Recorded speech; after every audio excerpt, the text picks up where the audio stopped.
مرحبا أصدقائي، حنايا في موسم البرد والشتاء وأمراض الأنفلونزا والزكام.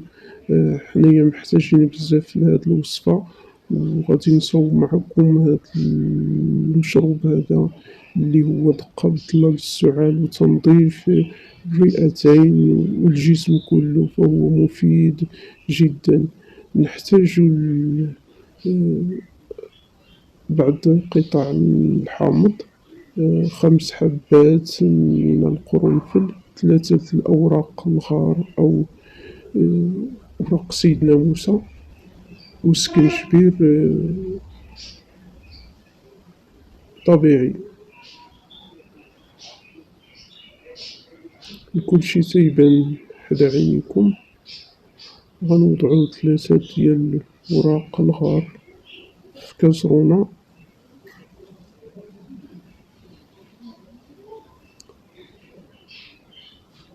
نضيفو ليهم 5 د الحبات القرنفل،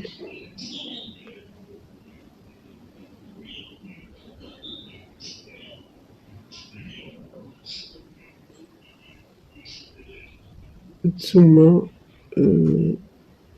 طريف ديال السكنجبير نقطعوه إلى قطع، نقيوه من القشرة الفوقانية ونقطعوه طرايف صغار.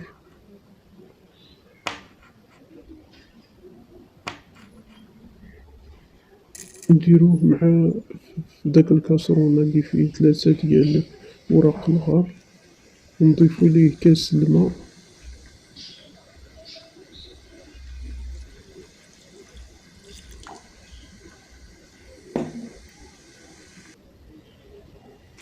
نديروه فوق العافية يطبخ مزيان.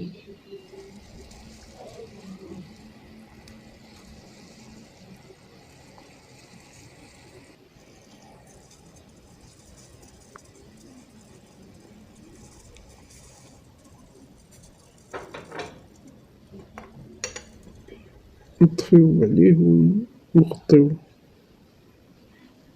نجيبو واحد القرعة اللي كنا عقمناها مزيان ونظفناها، نديرو فيها داك 2 طرونش ديال الحامض، غير 2 باش ما يجيكش حار، 2 طرونش رقاق.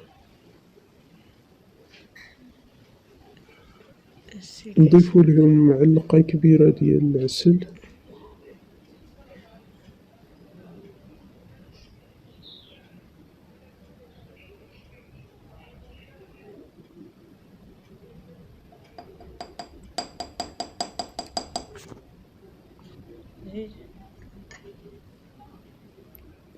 ثم نجيبو داك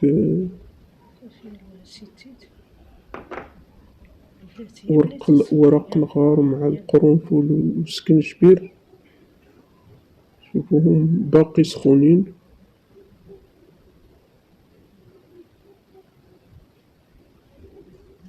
نصفيوهم على داك الحامض والعسل.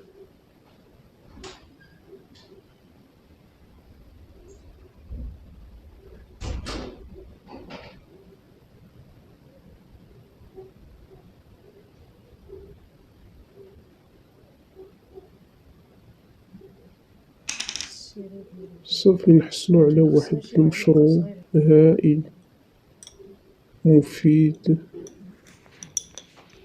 لصحتنا للكبار والصغار. راك تبين الصك والو، زيد حركيها. نتمنى تنال الإعجاب ديالكم هاد الوصفة وتستعملوها، فهي جد مفيدة ومطهرة لبدننا.